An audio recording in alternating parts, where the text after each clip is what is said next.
following conversation is with Max Planner. Max was a Olympic rower and world champion, as well as a European champion. Now he is a high-performance coach, and he's an amazing person. We met actually at a Tony Robbins Unleash the Power Within event because my fiance met his girlfriend, now wife, and we kind of automatically vibed. I did his podcast a couple of months back, and when I started this podcast, I really, really wanted to bring him on. We had an amazing conversation about marriage, plant medicine, fatherhood, mission, relationship, injuries. To be honest, it was one of the most amazing conversations I had in a while. I think there's a lot to learn from this conversation, and there's a lot to learn from Max. He's an amazing human being, has achieved a lot, and is just a great person to listen to. I hope you guys enjoy that conversation. Let's dive into it. Max, you got married recently. Yes. Yeah. Congratulations, bro. Thank you very much. Yeah. The thing that I really loved about when I saw that you guys got married is not only where you got married and how the wedding looked like. You know, it was really natural and beautiful, and you guys looked really, really happy. And it wasn't like this conventional wedding with like suits and like, you know. But I also liked is that you used the term "I married my dream girl," which is not something to take lightly. You know, Sure, a lot of people just 100%. get married from, you know, they just have to or something like this. And getting married to your dream girl is like this crazy realization, right? Yeah, true. And also the same with the expression, what I think I posted on Instagram afterwards, like it was the best day of my life. And it was also something like where, I don't know, people also saying like, yeah, but you know, if your the day of your marriage is the day you're getting married is the best day of your life, but if you say like that, then you know, then not much better days can come. But it's absolutely not true in my opinion. I think it can be the best day in your life so far, and there can come even better ones. Why not acknowledge that this day was just beautiful and perfect, and everything went well, and I was so happy, and yeah, it was such an emotional day for me where everything from the relationship, I felt again like everything we fight. Yeah, every time we fight it, we had, you know, hard times we went through, every beautiful moments which led us to this day. I felt on that day again, and it was so like condensed together in one day, and then also with people we love, and yeah, as you say, on a nice place with beach vibes. I was wearing an Italian suit, so I didn't want to do it without like dressing properly, but even barefoot. And so it was very easy, and guests could also come like they want. They were like summer dresses for the women, and also men would come in just shirt and no suit or something. So it was easy, but still like a nice vibe for us, like we wanted. And it was a nice day, and it was the marriage to my dream girl, and a girl I would never have imagined as a little boy I would marry in one day. Then it happened. So why not?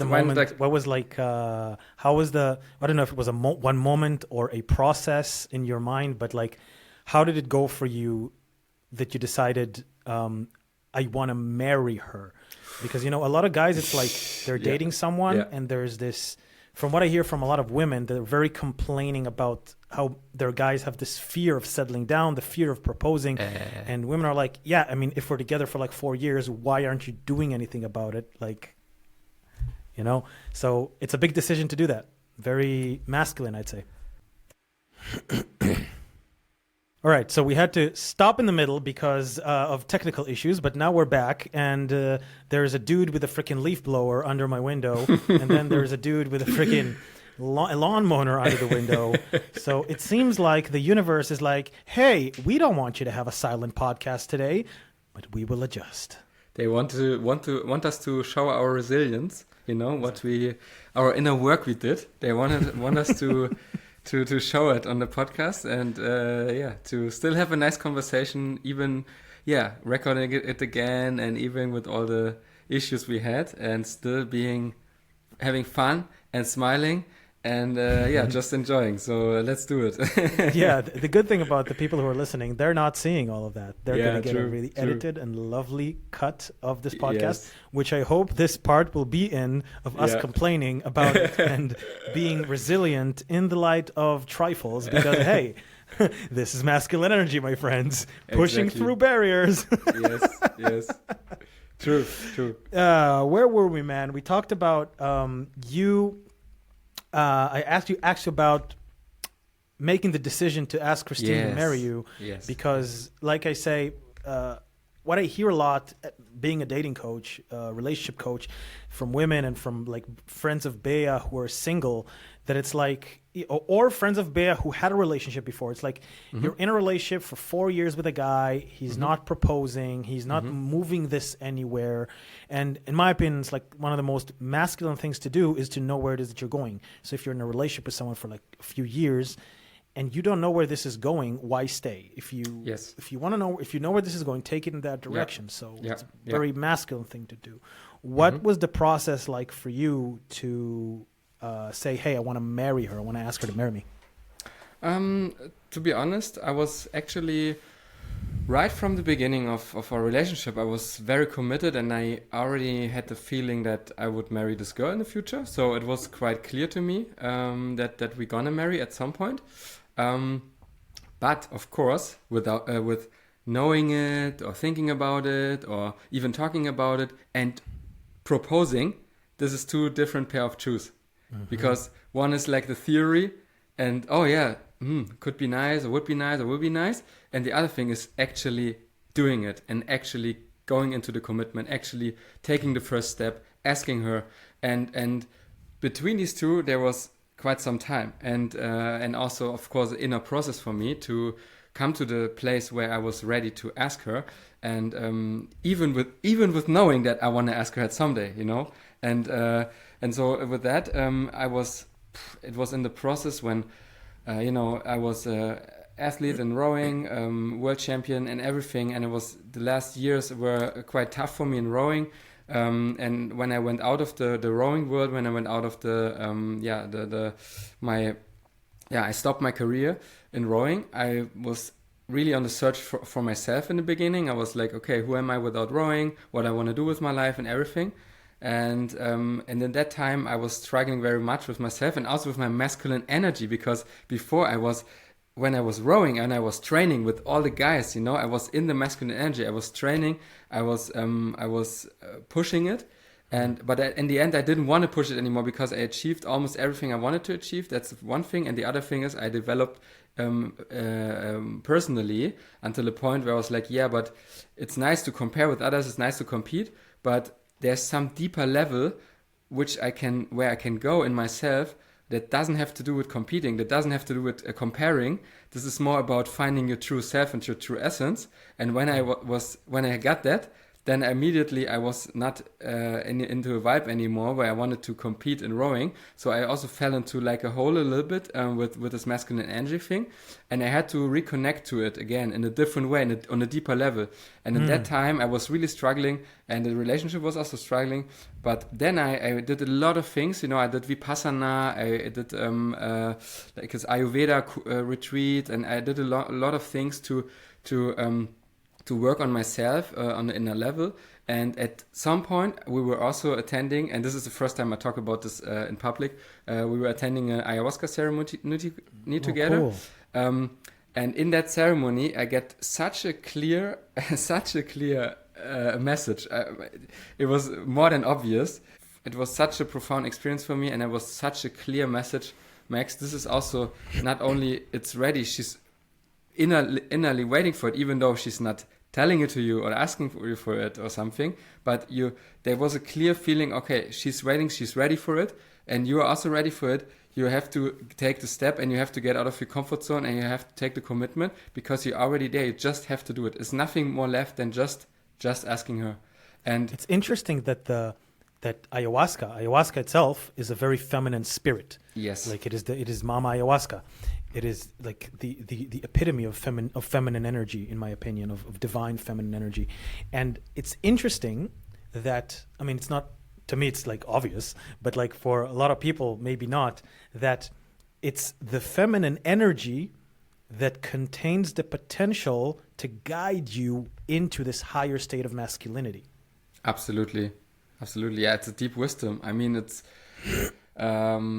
yeah, it was a feminine energy from ayahuasca, but if you are in an ayahuasca ceremony, it can also be very, very direct, let's say. So it's still a feminine energy, but it's also very strong and very and it can hit you. It can hit you very hard. 100%. And it hit me in this case. It hit me quite, I would say, quite gentle, because I went into it with I don't know what the English word is. In German we say Demut. I went into with a lot of respect, you can say maybe. That was very respectful with the medicine, because it was the first time I did it and everything, and that was, I think, in a way paid back to me, because I got so many nice insight, and it was quite gentle to me, even though it was very clear and very obvious, and I knew, okay, Max, you have to take the step. And the ceremony it was 2 nights in a row, and on the day in between, of course I was very exhausted, because the whole night in the ceremony, singing and everything, very exhausted. But on the next day, I went for a walk, put my phone out of the, like, I put my phone on, because I wanted to keep it off for the whole time, but I put it on and called her dad and asked for permission. And like in between, very this old school of you. really old school, but it was more like, okay, this is now the moment where I want to do it. I know it's old school, and I could have also asked her without his permission, but I don't know, I had this feeling it feels right to get him involved, get him in the boat, and he was quite happy, of course. He was encouraging me and everything, and he was super happy, and and then did you feel I'm curious, when you called her dad, when you were there and you were making the call, were you like were you feeling like you were operating from some sort of how I would say, some sort of a higher frequency, some sort of a higher resonance, some sort of a higher self vibe that you're not in your everyday? 100%. I think I think that you can also connect to that also in your everyday life, but it's very hard, of course, and takes a lot of effort and a lot of discipline. But it was definitely in a very high frequency, and I was connected to the source, or to my intuition also in a very, and I lost also that in my process when I was losing my masculinity in that time. I was also losing the connection to my inner voice, which is telling me go this way or go that way, and I was completely lost and struggling, and I didn't know. This is the biggest danger of being high in the masculine. Yeah. Right? You're not connected to the divine. You're all the time stuck in the realm of logic and reason and intellect. Yeah. You're in a it's not a low frequency, but it's a very limited frequency. Yes. This is why Milton says that the devil is the highest of God's angels. Yeah. Yeah, but it is not God. The devil is the intellect, according to Milton. Yeah. It's interesting. You say like you said that you were limited, like when you were in this high masculine frequency, when you were a professional athlete, you were very, very masculine, but something was missing in a way. And then, I mean, I'm kind of jumping forward to that ayahuasca ceremony where you were kind of guided by Mama Ayahuasca to operate from a higher frequency that ended up being very, very masculine. Yes. But like a higher and more evolved version of that masculine energy. And this is exactly what Jung talks about when the anima, which is the feminine component of the soul, leads the hero into the unconscious in order to meet and integrate with the transpersonal self, which is essentially that higher version of yourself. Yeah. And what I also want to add is that, as just said before, the first thing, really big spiritual experience, like the first really, really, really big one was the Vipassana, where I did 10 days of 10 hours meditation a day. Can highly recommend it. And this was like, for me, it was the base layer, like it was a grounding for that. Also the ayahuasca went so well, because it was also there that I met other people, and even also Christine, who couldn't really like connect deeply to this frequency of the medicine, because it takes so much resilience to sit there and sing and being present and being like really in your centered. Let's call it centered. And I could do it because I went so deep already in this state in the Vipassana. But you go there like you take the stairs down. In the Vipassana you take the stairs down because you have 10 days, 10 hours a day meditating, and you just sit there and meditate. And it's so hard, it's so fucking hard, and it takes so much brain power and takes so much resilience to do it. And this one I did first, and after that already my switch, and not with getting married or something, but my inner switch to connect back to myself. This turned on, and I was like, before I was rock bottom, and from that point on, it went up again. And then at a later point, the ayahuasca ceremony came. So it was like it was building up on that, and because of that, I think I could enjoy the ayahuasca ceremony. I could also, and it helped me so much because I had this grounding already and this deep connection already found back from the Vipassana. It sounds like what I always think is that there are, there are like these, let's say that we think that all there is consciousness, but then like what is that we're conscious of, I need to do something about it, because I want to make a really important point, because one might think, and I know that this is not what you mean, but one might think that it's like, oh, so I need to do Vipassana and then I'll do ayahuasca and then I'll get better, but actually no. What these things did is they allowed you to kind of tap into a part of your unconscious, or like this kind of like this thing that is like operating in the background, one would say. Yeah. And out of that comes the conscious. Out of that comes everything. That is the great mother in the Jungian terms, right? Yeah. And out of that comes all of the conscious decisions that you make, like these unconscious beliefs that create your behavior, that creates your reality in a sense.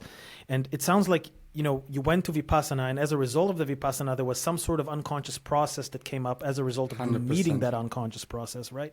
100%. And then in the ayahuasca, it kind of like, increased that process to the point that it served as a catalyst for your decision to do that, right?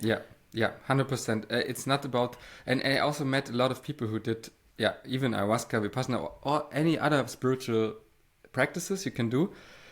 You can all do everything. I know a person who did it already, like Vipassana, a few times, maybe 7-8 times or something. But you could see and feel that he's not really found the connection or the insights out of it like he want. And it's not about the tool. It's more about what's going on inside of you, right. and your commitment and what you want also to take out of it. Like your intention is also very important.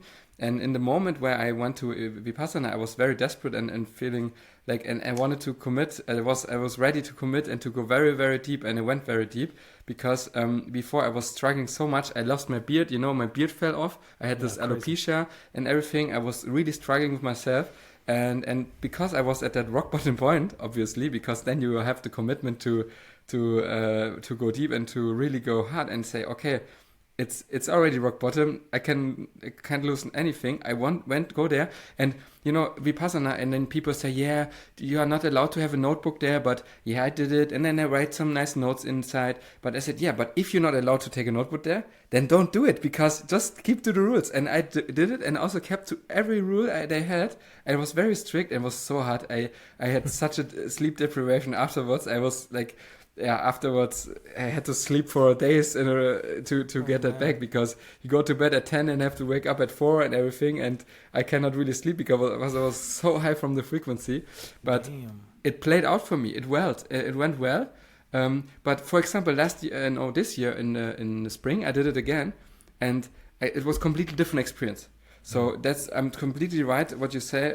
I completely can agree that it's not about the tool. And actually, I brought Vipassana on the plate here because I didn't want people to feel that they have to do ayahuasca to tap into their thing. Because I think if you want to do a tool, please do Vipassana first, because it's pure. It's very pure, and it's without taking any medicine from outside. The medicine, you work with the medicine inside you, and you just work with your mind, and it's a tool I really, really, really like, and I can recommend to everybody.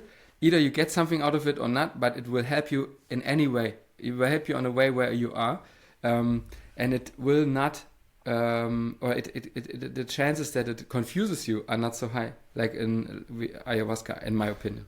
Yeah, I totally agree. I mean, Jung even said, I'm quoting Jung, beware of unearned wisdom. And I definitely think that is true regarding to any psychedelic. 100%. If you do psychedelics and you're not, and you haven't done the inner work before, yes. it's like it's useless. You know, people who go to a party and take mushrooms to have fun, I'm like, what the fuck are you doing? This is not like. No, I mean, let's say I would see myself doing that, like going to like a social event and taking a little bit of mushrooms to have fun. But bear in mind, I've done a lot of psychedelic experience. I've had a lot of psychedelic experience. So I'm at a point that I can really work with that medicine internally in a way that can be beneficial for me in a way. But it's not a fun drug. I mean, drugs or any kind of substance, I don't think it's meant for fun. It's meant for introspection. Yes. But you have to have the tools of introspection before, and Vipassana is a great tool for that. 100%. But I also have a question. How was it for you, like, to make the decision to propose? Because you already did it also. Yeah. For me, it's actually it's a funny story because I with Bea, I mean, I was like making the process a lot before of what it is that I want. From a woman, and I was really clear with myself about what I want in a partner and what I don't want in a partner. So clear that I had literally I had a list that I had in my wallet of like the things that I want in a woman, the top 10 things that I want in a woman, and I even had like on the back I had a bonus 2 that were like not as important, but like would be nice, you know, and. Every time I met someone, I was doing this exercise for about 4 years. And that exercise, every time I met someone, I was kind of like refining my list. Because there was always kind of like something, you know, I met someone who was really nice and blah, blah, blah. But then, she wasn't single. Okay, so I have to write single. And then I met this woman who was like a really awesome conversationalist, which I was looking for, was really beautiful, was great in bed, but didn't want kids. Okay, so I have to write wants kids. So I just kind of refined that list all the time and kept manifesting that. So to the point that the right person comes up, I can like say, okay, this is something that I'm going to zero down on. So I was already had kind of like the mental work prepared. And then when I met Bea, it was like, I'm looking at my list and I'm looking at Bea and I'm looking at my list, I'm looking at Bea and I'm like, it's 10 out of 10 plus 2. And I'm like, whoa, okay. So that didn't tell me, okay, you're going to marry her. That told me, okay, let's pay attention here. Yes.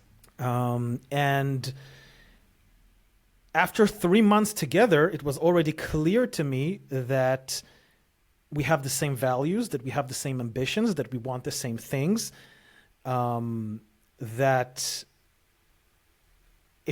we're going in the same direction, that we're in the same stage of life. And for me, that was like a completely rational decision.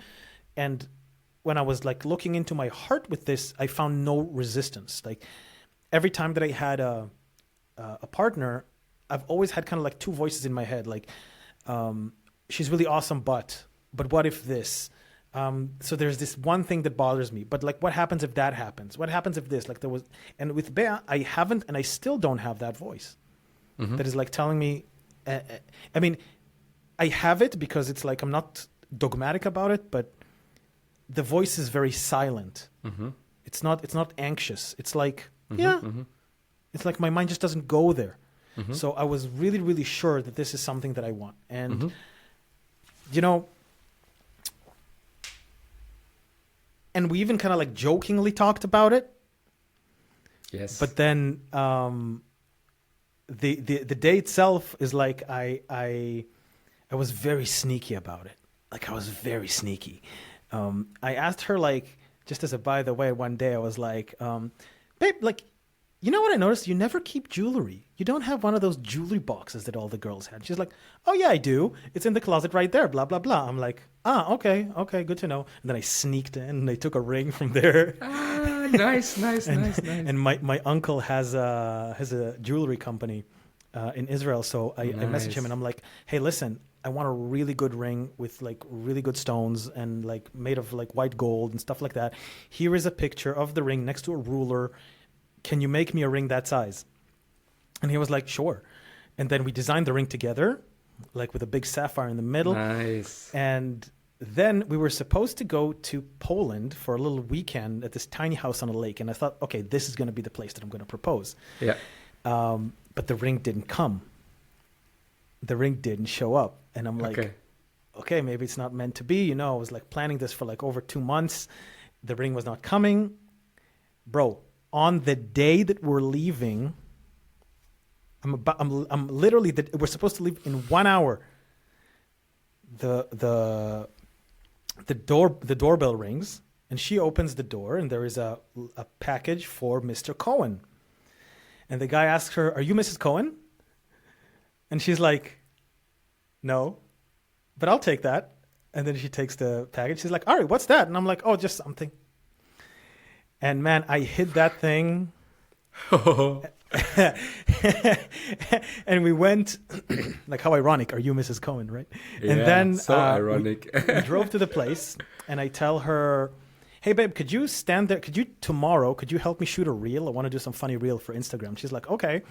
And then I go, stand on the dock over there. There was a dock on the lake. I'm like, stand on the docks over there and just look towards the mountains. Yeah. Okay.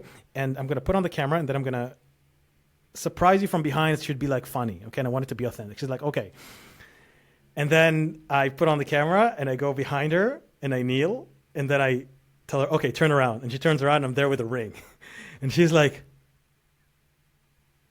frozen. Error. Yeah. Like, man, what went on in this lady's head at that moment, I don't know. But like, it wasn't as smooth as I thought, because the moment that I said, will you marry me? And she goes like,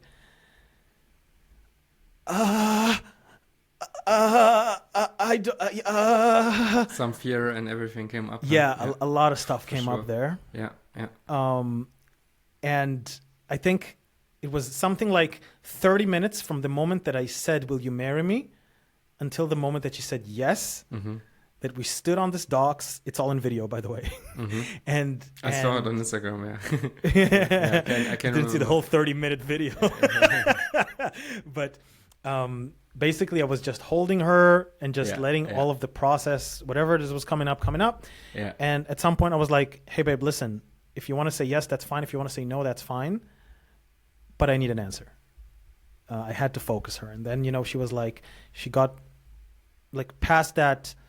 I mean, I don't want to share what's going on in her head. That's hers. But then she kind of got past that and she was like, you know what? Yeah, I do. 100%. Yes, let's do it. Nice. And yeah, it's been like that like ever since. Nice. So the decision to ask her was quite coming just out of the flow and easy. It was something that I was preparing for a long time by myself, like to meet someone, to be my wife, to marry someone. I mean, for me, marriage is not like this kind of thing that you have to do for society. It's rather a commitment, to each other. For me as well, same. Yeah. I mean, what is marriage to you? Like, what does it mean for you to propose for Christine? For me, it's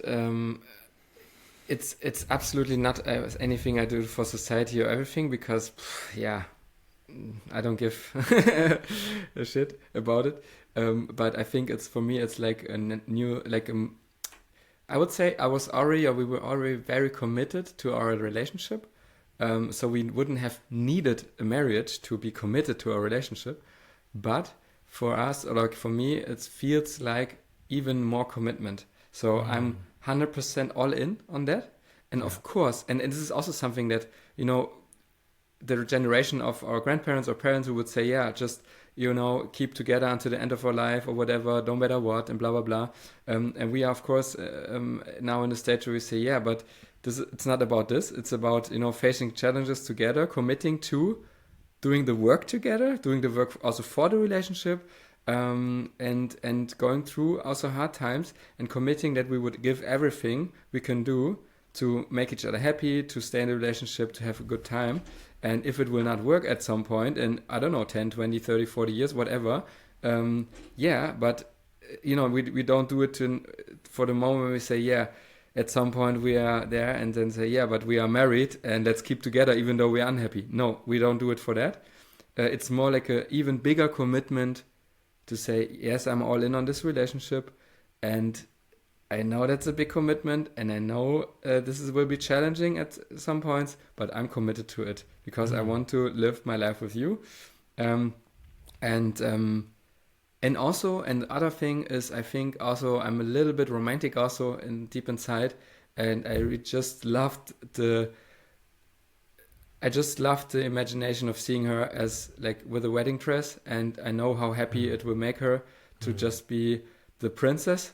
And I think that every woman has that inside of her, or at least most of them, and it's just a nice experience for her to feel that and to be in that, and it gives the woman a lot of feminine energy to let yourself fall into this princess role, and go into that experience. And I think this is also a point of it, and the commitment is the most important part, I think, and I the think commitment it's to doing the the work to build something bigger. Like yes. for me, yes. it's like this yes. kind of like, it's not only about us now. Like if I'm, yeah the whole idea for me to propose to her was not let's get married right away. It's rather like this ring that I put on you, which was a hefty part of my budget. Like it's like, it's not about, oh, I bought an expensive ring. It was more about like, this is how much value I'm putting on my promise to you that I'm going to stay here. Yeah. And we're going to build something together that is bigger than us. Yeah. Yeah, true. 100%. 100%. Yeah. I can agree with that. On my side, it's the same. I think we were already on that path to build something bigger than us, but now it's even more strong, because now it's also about building an own family. You're having your own family, and we have, both of us have, of course, challenges in our families. And I was from the beginning, they invited me to their family, were very heart open to me, and helped me also when I went through stuff in my family, and the same on the other side. So it was already for us feeling like it's gonna become a big family. But of course there are the different parts, and now we have more focus on the center of building our own family. And this is also like, as for the masculine part of it, and for all the guys who listen to it now, I think also this commitment of becoming a husband, and at some point maybe also a father. It's a big challenge. It's a big commitment, but it will also give you a lot of purpose, and a lot of meaning. And I think, I don't know if there are not even better things than that. Actually. Have you thought about being a father? If I've thought about it? Have you thought about, like, not about being a father, it's about like, have you thought about why do you want to be a father, for example? We are speaking a lot about becoming parents, or all that stuff is, now in the stage of the life, you talk about that and reflect on that, and actually for the thing probably coming closer, that we already started, but in the next years it will come, and I think about it a lot, because I have a lot of respect to it. I know that this is even a stronger commitment actually to the person you are together with, because even if your marriage gets, you decide that you want to enter marriage, your children or your kids you have together, they will stay, and they will connect you for the rest of your life. And this is one of the things, by the way, that drove me more to propose to Bea, because I was thinking to myself, like, with my last ex, I was thinking to myself, I found myself, one of the reasons why I was happy to break off this connection, and if she's listening to this, I don't mean to hurt you, I'm just being truth. I thought to myself, holy shit, if this girl gets pregnant and this girl has my child, this child is probably fucked. Like, I didn't trust her to be a mother. Yeah. And I also thought about myself, like, holy shit, like, I will have this person in my life forever. And that thought scared the shit out of me. You know, and this was a good sign for me to leave. Yeah. And this with is Bea, something... it was like, if it doesn't matter if we're going to stay together or not, if this woman is the mother of my child, he will be fine. Yeah. Yeah. She will be a freaking brilliant mom. Yeah. And that was like such a relaxing thought, you know? And this is something I think also a good message to all guys who are listening to it here now and maybe are in an unhappy relationship. And you also spoke about in the beginning about like this vision of the future together and everything. I see that a lot with also clients of me or also friends. If you don't have the common vision and if you cannot really imagine like what you say, to see your girlfriend or your wife as a mother, or even raising children together, or I mean, of course, it's not for everybody to raise children. Of course, some people don't want it. It's also fine. But if you want it and you cannot see it in your girlfriend, and the same with marriage and everything, to just being very honest with yourself, because it's always easier to stay in a 5 out of 10 relationship. It's easier to do that, even with knowing that it is already not 100% nice and it, you know, can even become worse. It's still easier than to cut the ropes. And I, for example, I can say for my last ex, I'm happy that she cut the ropes at some point, because we were struggling for 1 year and were unhappy and we were developing in different directions. But at some point, I was still not, you know, having the courage to cut the ropes. And she did it, and I'm really happy for it. And it was very respectful in the end, and we both agreed. In the moment she did it, I was like, it's so clear, it's so obvious, you know. It's a lot. It's a lot of times you use the word courage to cut the rope. Yeah. And oftentimes, you know, when someone is facing a breakup, and I can definitely say that it was the same for me. It's like there is this fear of, but what if I'll be by myself forever? But what if I'll be single and 40? But what if I'll never meet someone? Yeah, exactly. No one would like me, right? There's always these fears. Yes. And then you have to find this courage that kind of say, hey, it doesn't matter. I have a standard of living, right, that I want to uphold, or I have a standard for how I want a relationship to look like, and this is not it. Yeah, in my case, it was more the thought that I was used to, I have to give everything I got. I was more used to the point, like, you know, I have to, if I give everything I got, I cannot say to myself that I'm not good enough or something.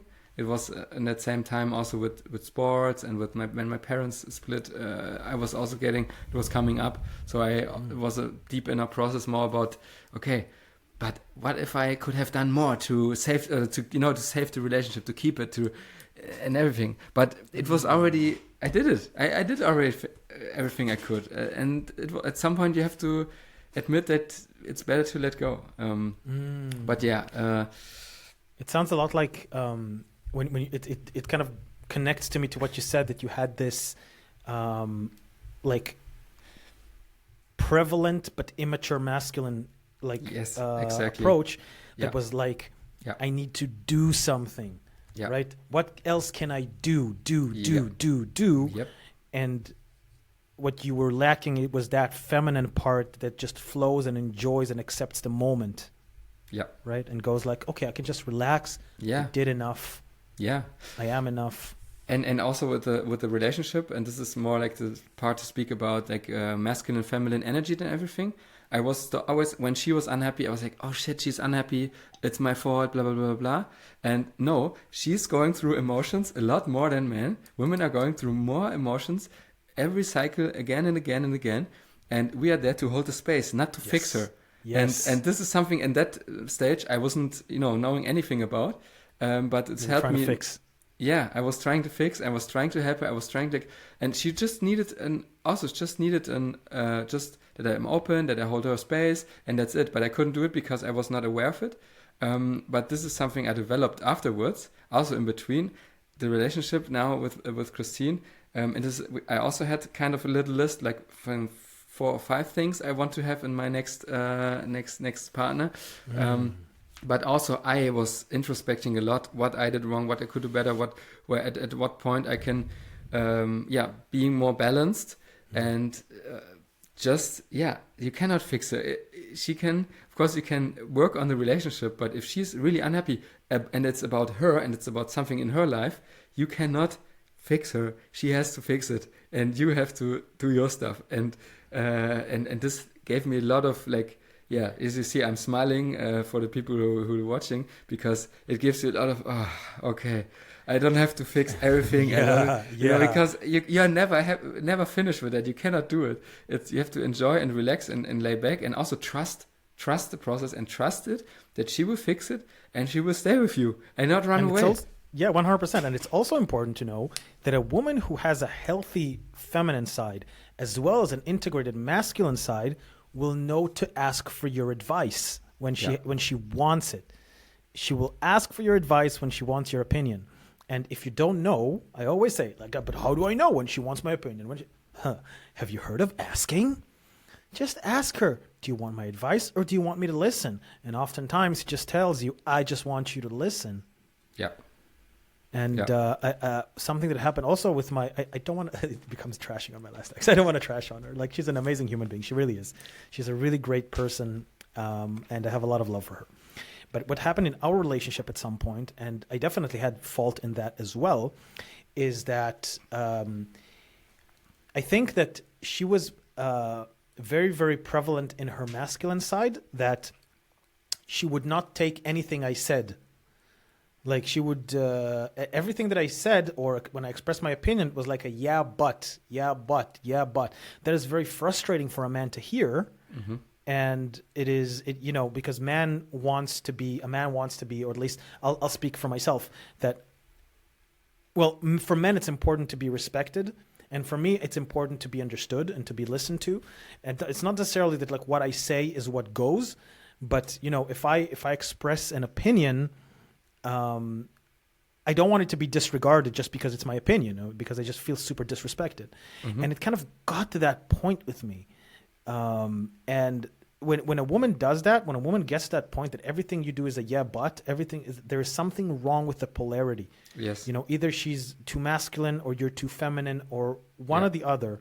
Yeah. But a woman who is like in her right integrated balance of like 80-20 feminine to masculine, she will kind of respect your advice. And if your advice is not in place, she will probably tell you, hey, this is like not what I'm looking for right now. This is not helping. Yeah, 100%. Yeah. Tell me, you mentioned something before about, I just want to ask you this, and then I want to shift from relationships a little bit. But you mentioned before that when you were struggling, like, internally, your relationship with Christine struggled. Of course. And you're saying, of course, but for me, this is like, this is gold to dig right now, because I always think that a man has to kind of lead the relationship in a way. And when a man has no mission and purpose, or doesn't know where he's going, the relationship is going to be all over the place because he's setting the tone. So maybe talk to me a little bit about that and what went on over there. Yeah. So basically, if I remember correct, the sentence what Christine said, at some point she really mirrored me very, very, very strongly and very direct. And yeah, don't want to go too deep into that, what she said, but one sentence she said was basically, how can she know who I am if I don't know who I am? Something like that. And at that moment, at that time, I was not knowing, like I said, I lost the connection to my inner voice. And I spent time with this friend, I took his opinion. I spent time with this friend, I took his opinion. Yeah. I was completely like drowning, and I was not having a strong opinion. And because of that, she was really like, yeah, she mirrored me that she doesn't know who I am anymore, because I switched so often what I want and what is important to me and what is my opinion, and and of course the relationship was struggling on different levels, because before it was very clear. I had the mission, I was clear on that, bam, bam, bam, bam, and then mission was gone. Okay, a new mission has to be built, but there's first a big hole, a big hole in my life, which I have to really go in and have to admit and have to be aware of, and then I can fill the hole with something different. And it was very afterwards. Now, if I see it now, it was very healing, this whole process. But in that moment, it was so hard that Christine almost broke up. So it was really on the edge that she was like, if you don't get your shit together, I don't want this anymore. And this was something like also a turning point for me when I recognized that through this whole process, I went into the feminine energy, of course, and then agreed with her on many levels, but then I lost my balance again. Yeah, So I would say a pendulum, which was more on the masculine side, penduled on too far on the feminine side. Yeah. You know, and then it had to be back in a new middle, kind of so to say. Yeah. And in that moment, I thought, okay, the pendulum is too much on the other side. I have to get my shit back together, and I have to, kind of also be not only everything is love, everything is connection. No, there's no this whole thing of negotiating not negotiating what is the English term, to say no to the masculine side in yourself and in the world, like war, food, everything where you say or literally competition. standing up for yourself. Competition, yeah. And the competition is in yourself, but when I recognized the competition is in myself, I was like, yeah, but what is it about then? And I was questioning a lot of things, which was, in the end, I would say now it was good, but in that moment I was questioning so much that I was losing control about my steering wheel. Yeah. And then when she mirrored that to me, it was a turning point because,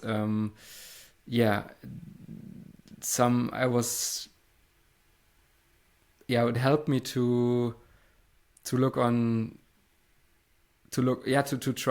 it helped me to put my focus on connecting back to my masculine energy. Yeah.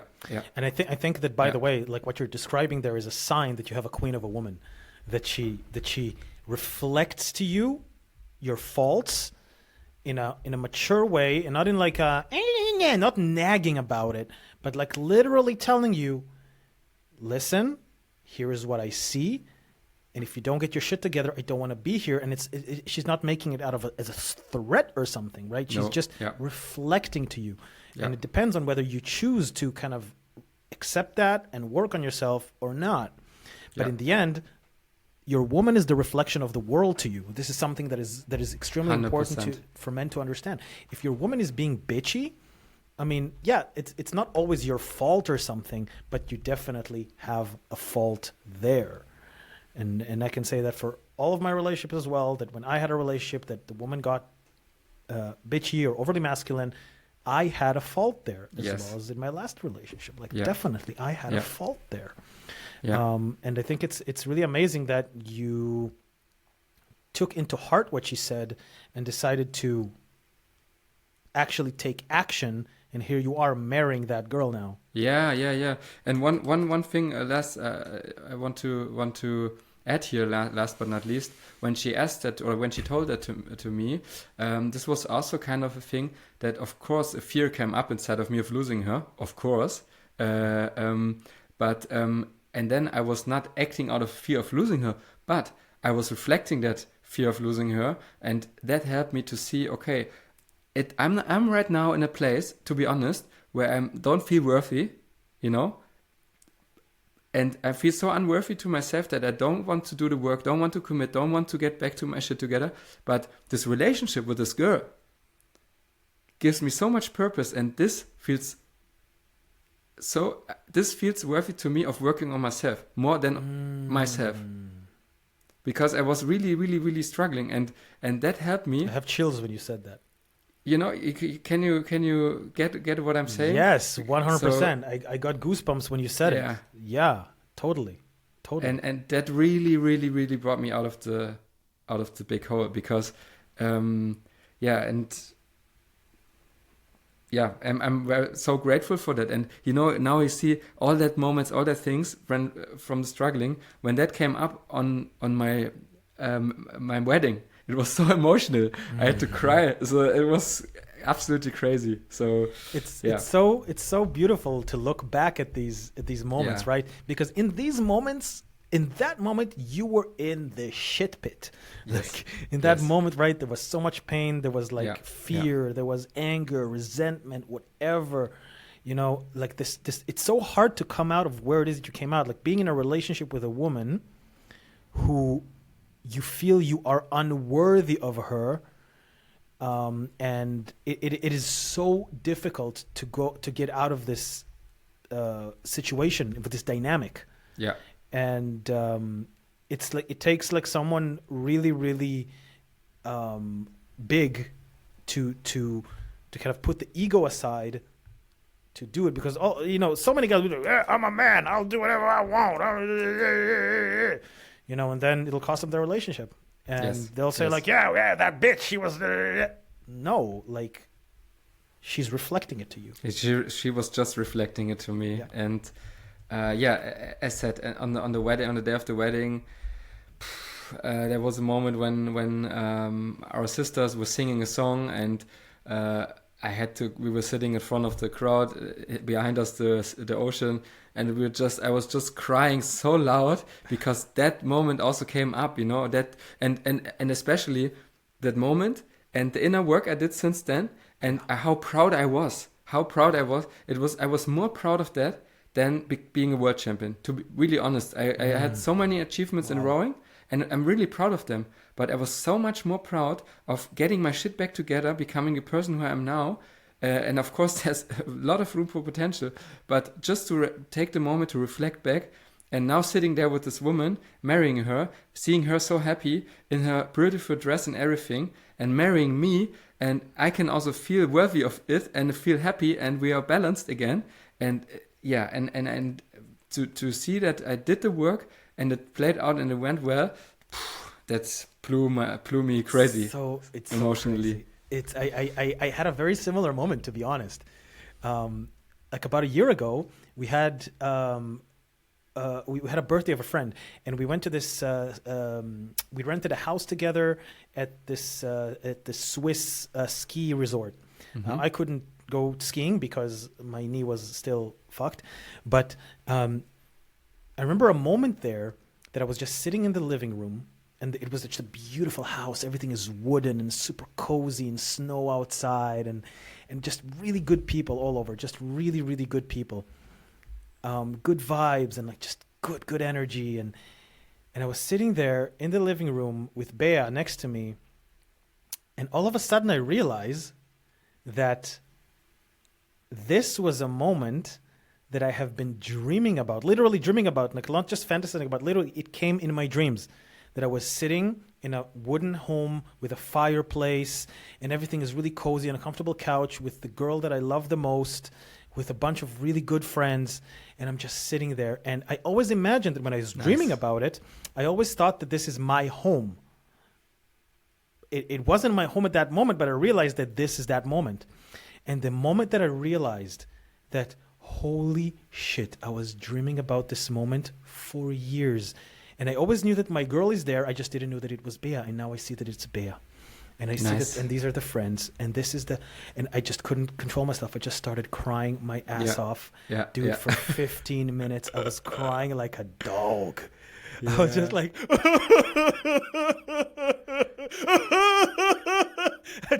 man, the waterworks were like, yeah. It's just crazy.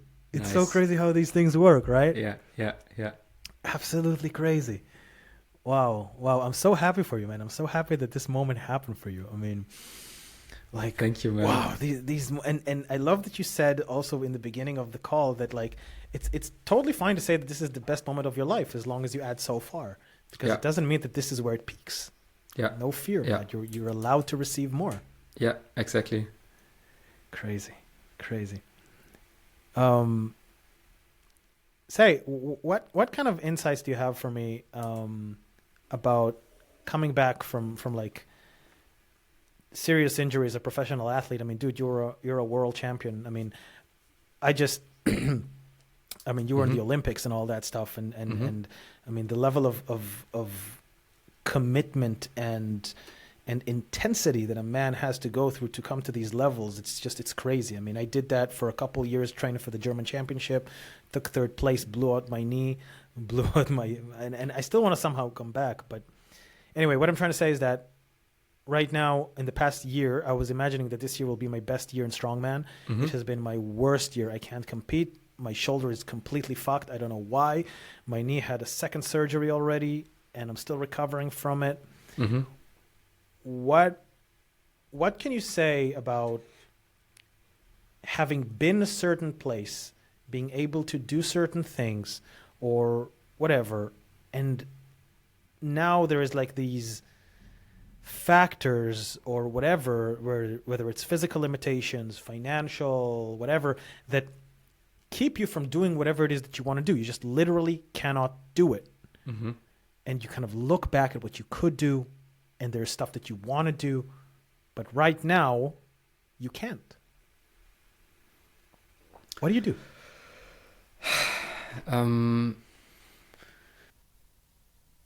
Yeah. So first of all, I'm happy that I didn't have so many very hard injuries in my career. I had them, but I didn't have so many of them. But first of all, one thing I want to say is about like setbacks in general, maybe. So I was always on the edge because we had always to qualify every year for the different boats, like for the German 8, which is like the most prestige boat in German rowing, and it's also a boat where like they're always fighting for the gold. They're always fighting for becoming, world champion, Olympic champion, whatever. And then there's a second boat, it's the 4, and I was always in between being an 8 or being the 4. And sometimes the coach decided, even though my pair partner and me, we were strong, we were racing fast, we were just if you look at the obvious things, at the parameters, we would have been in the 8, but he chose us not to be in the 8 because of his gut feeling, And of course, I could still compete in rowing, but in the 4, and we knew, okay, we don't fight for becoming a world champion this year. We are fighting, or Olympic champion. We are fighting to maybe get into the final if we are good, because it's a completely different different task and everything. And this was always something where I tried to put like a switch in my mind from this, wow, shit, let's do this, to, okay, what can I control? What are the things I can control?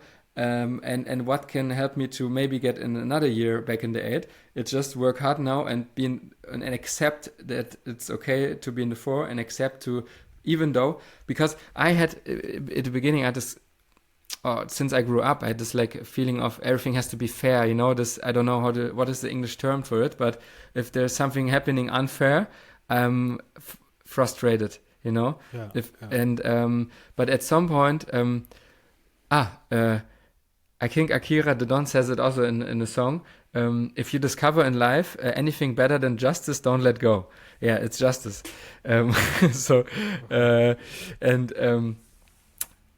At some point I was like, okay, maybe it's not about fairness and justice and everything. Maybe it's like that. Maybe sometimes in life, it's that some person makes a decision about you, and it doesn't feel fair to you, but you just have to accept it.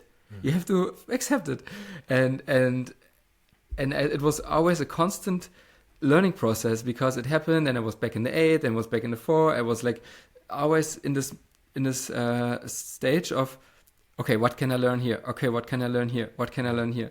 So that helped me. And at the end of my career, and now I want to come to the injury, I had a kidney failure from going too hard in the ERG test. And I think maybe we talked about it in your podcast. I'm not sure about it. When I did your podcast. When we did my podcast, exactly. I think, I don't know if we talked about it, but just to make it short, I went too hard on a 2,000 meter test on the rowing machine, because I knew it would be my last test and would be my chance maybe to get into the 8 if I make a time which is much quicker than my best time. And How much did you do, by the way? Hmm? How much did you do? 2,000 meters? 2,000 meters? What time? Yeah. At this test, I think 5 minutes and 58 seconds or something. So it's like a split on 500. I think it's 400. How much watts is it? I think over 400, 450 watt or something. It's a lot. Yeah. So and at this test, I went so crazy. I went out of the blocks. I went the first 1,000 meters much faster than. Yeah, the coaches were like, "Is this guy completely crazy, or what is he doing here?"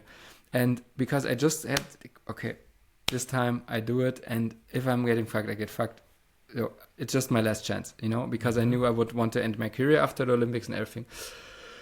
And I did it, and in the end, the time was okay. The time was like the times I did the last time, so it was not the time I wanted, but it was still okay. But I had a kidney failure because I had 27 millimole of lactic acid in my blood, which is like for a normal person who's not trained, above 10 you die. For a person who's trained, about 20, 25 it gets a little bit crazy. I had a 27, and it was not really there are not many studies from people who had more, and That's crazy. That led me to a kidney failure, and I was in a hospital for 1 week, and on the intensive care. And during that, I had birthday. And during that, the others were racing on the water, the competition, like the other parts of the competition to who gets in what boat. That sucks. Yes. And, but I was sitting there, what did I do to get me to this situation? Yes. What was it that I did wrong that got me to this? Exactly. And what I had to do, and I don't know why it worked so well, but what I knew immediately, fuck man, you have to let go now. You have to let go. You have to be grateful that this happens only now and not early in your career. You have to be grateful for all the nice moments you had. You were double world champion, 3 times European champion. You went to the Olympics. You achieved so much. You have to let go now, and you have to just admit that you had such a nice experience for such a long time, 16 years of competitive rowing, or in that moment 15, and maybe it's over now, and you just have to now focus on, getting healthy again, because if you're not healthy, you can also not compete. So, and that's what something I did also before, always when I was just having a cold or something, I was always, okay, I have to shift my focus now back from the sports thing. I have to shift it now to getting healthy again, and then I can do my sports thing again. So this focus shift inside of me, and I did it there also, and knowing, okay, I did so much inner work now already, and universe is throwing that to me now, probably to prove how good my inner work really was. For sure. So this was also something, some thought that came into my mind. So that really helped me. This getting in peace with how it is with the situation, and 3 weeks later I was back training. Starting to slowly getting back into training. Of course, observed by a doc and everything, but I was really rock bottom. But then it was like a pressure that was also put away from my shoulders, that's why I wanted to share the story and not really sharing advice, because sharing advice is always not so easy. Because I don't know what's going inside of your mind. Well, there was certainly advice there. Like there was certainly saying, like focus on that circle of influence rather than the circle of concern. Like focus on what it is that you can do right now. I mean, for me, this is like I think this is what I'm doing. Literally just now, and it's interesting. My body responds to that, and my psyche responds to that as well. Because like I'm basically just going to the gym for 1 hour. Literally putting time 1 hour since the moment I get in to the moment I get out. And I just do like, man, the stuff that I never thought I'll do again. Freaking easy bodybuilding, which is boring as fuck. But then I just add the challenge in the sense of I'm just adding sets every time into that hour to the point that it's getting cardio.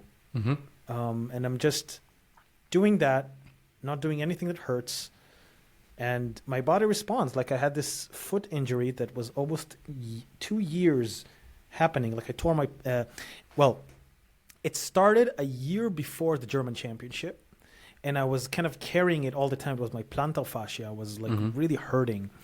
And every competition that year, I had a yoke, carrying a yoke. A yoke, it's like a, think about it like, it's shaped like there's a big thick bar and then 2 sticks at the side, and you get under the bar, you pick it up and you carry it. And I had a yoke in every competition. So I literally couldn't get that thing healed up. And I always said to myself, I'll just wait until the end of the season.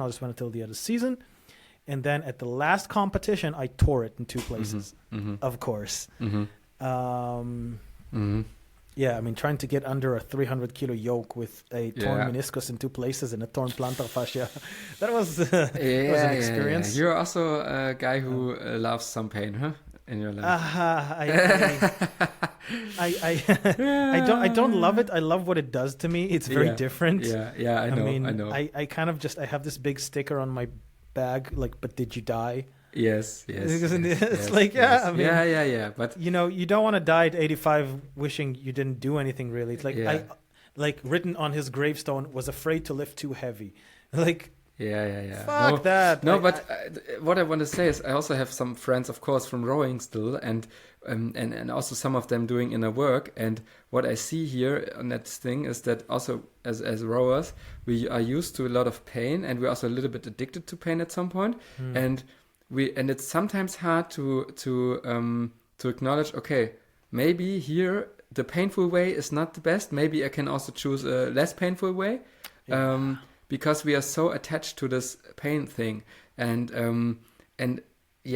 I see that also in you a little bit, that you also love, like, what you see, what you get out of the pain is so nice that you still want to connect again to it and get into it, and it's hard for me to not finish a workout destroyed. Yeah, exactly. But maybe this is something what you have to learn now, because then you can go back into it with another level of your consciousness, or also another stage of your life. But it's not always about smashing yourself and punishing yourself. So I mean, this is also something I never saw it as punishing myself. I always saw it as pushing myself towards a certain edge. Of course, you would never admit that you punish yourself. You just push yourself. No. You just go hard or go home, huh? I don't like where this is going. Yeah. No, but you're right. It's like you're right. Like finishing a workout with this feeling of, oh, I could have totally done more, and I'm feeling actually rather energized instead of feeling like destroyed. It's really cool, and I really feel the effects on my life. Like my sleep is getting better. That foot injury is just slowly going away. I mean, it's just it's kind of getting better. So I definitely see that as a sign to just keep doing it. For now. And I see that I'm also excited about training again. Like I'm excited to do this non-exciting thing. I don't know why, but I'm just excited to do this non-excited thing. And it's really easy because like I could never train in the morning, for example, because, you know, when you have to freaking, you know, deadlift like whatever, 600 pounds for reps, you need time to wake up. You need to prepare yourself psychologically, because every workout is like, I was literally afraid of workouts because you never know, like, you know, which is good, because for me there was something that was very resilient about being really afraid of something and then doing it again for 4 times a week, like being really afraid, going in there, accomplishing it, going out victorious. You know, it's kind of like, I beat you, workout. But now it's a little bit like, I can get up in the morning. Today I woke up at like 7:30, got up, ate breakfast, went to the gym, did 1 hour of good freaking training, came back home, took a shower, doing this podcast. So it's like really easy, really light, matching the lifestyle, not stressful. I don't spend 2 hours in the gym doing mobility. It's like, it's a different vibe, and I think it kind of fits to where I am right now. Like, even if I'm getting weaker, which is okay. It's just me afraid. It comes and goes in cycles, and I think, yeah, as you're already in that process of learning so much in the situation right now about yourself and about the process and about you know, also your part of yourself, which is the athlete, and also the rest of your life. And so you're already in the process of learning. And I think if you focus on that, you will get also a lot out of it. And if you focus also on what does my body really need right now, and what does also my spirit and my mind really need right now, is it that it push it more when it hurts, or is it right now that I give it some rest and focus on the on getting back, and when I get back, yes, then I can go strong and can go hard again, and then I enjoy it more because I know. And also when I came back from the kidney failure, I was, of course, I had so many people tell me, Max, of course you are stopping rowing right now, right? Because you cannot after a kidney failure go back to rowing. And I said, let's see.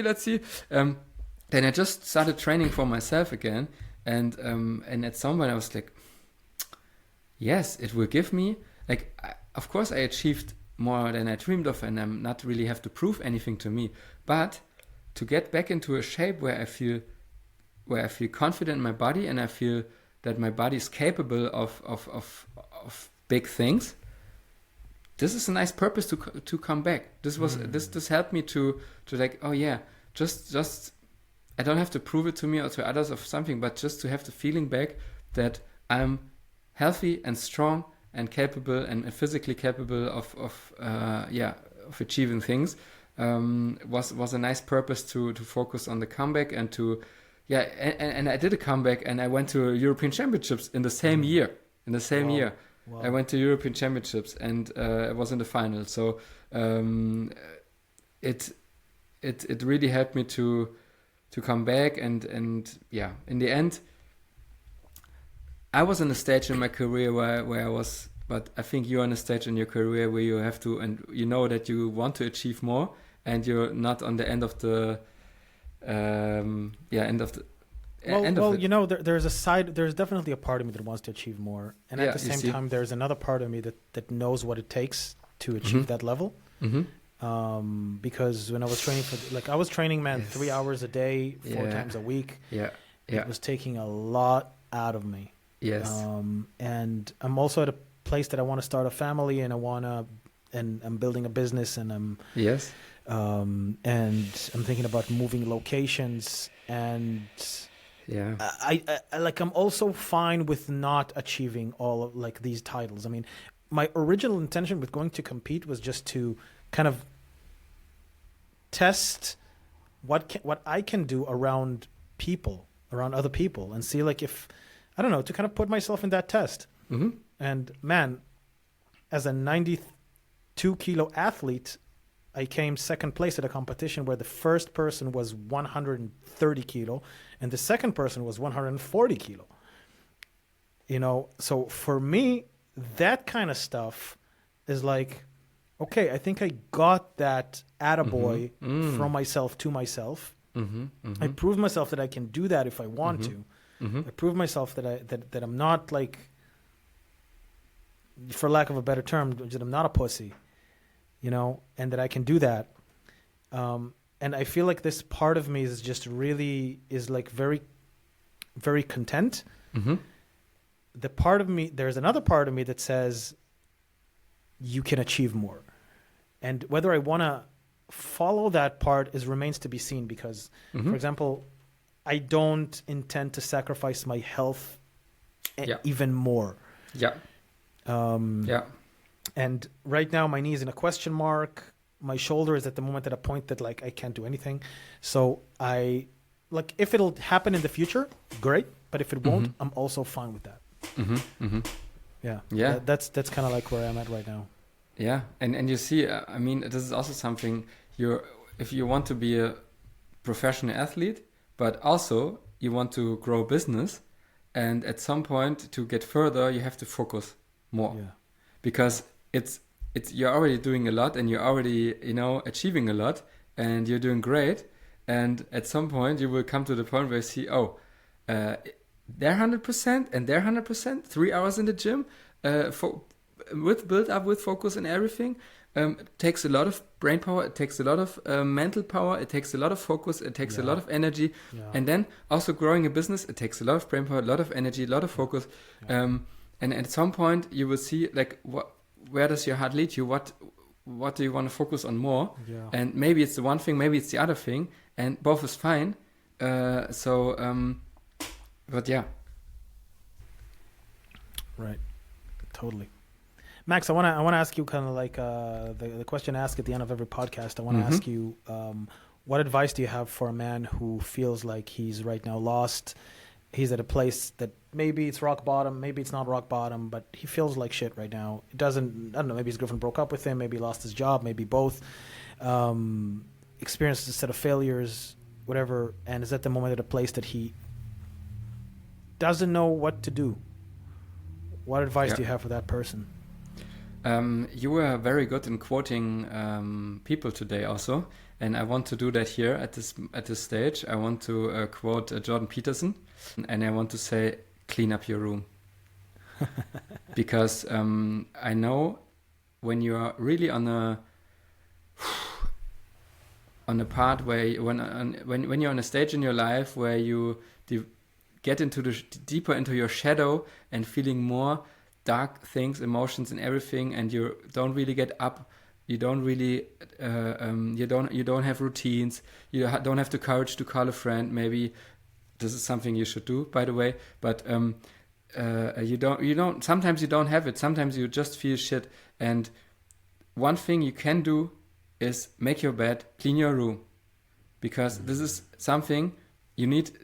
There's also resistance to do that, probably. But you can overcome it. I think you're able to do it. And if you clean up your room and your room looks nicer, oh, okay, maybe then I can also clean other parts of the house. Okay, maybe then I can also go out. Maybe can go for a walk. Maybe can call a friend. And then maybe I can go in the gym at some point. Oh, okay. And then you start developing momentum. You start developing, developing this momentum to get back. So that's why I want to say that. And maybe something I want to add, this was also about me. I was really at this point where I cannot really for a few weeks, I was really like struggling to get out of bed, to find meaning and to find myself back to it. And this really, really, really helped me to, start small. Don't start so big, start small steps. And the small steps you take, and you're successful, will give you so much. It will give you much more power and energy than you can imagine. A ho to that, my friend. A ho to that, my friend. Max, thank you so much for coming. If someone wants to, Max is a high performance coach, and if someone wants to work with you, if someone wants to, hear about you, listen to you, get more information about you, where can they do that? Just slide into my DMs on Instagram, Max Planer, or go on my website, www.maxplaner.com, and there you find all information. As we talked about, I also have a podcast. I already have an episode with Ari, so check that out. Check my podcast out. Most episodes are in German though, so you speak German. Yeah. So just Google my name, Max Planer, and you will find everything that is necessary. Of course, everything is in the show notes as well if you are interested. Perfect. Yes. Sure. All right. Cool. Thanks for having me. It was amazing. It was fun. Yeah, man. Best talk yet. Thank you for listening to the conversation with Max Planer. I want to leave you guys with a quote from Marcus Aurelius. You have power over your mind, not outside events. Realize this and you'll find strength. Thank you very much for listening to Man's Search for Meaning, and I'll see you in the next episode.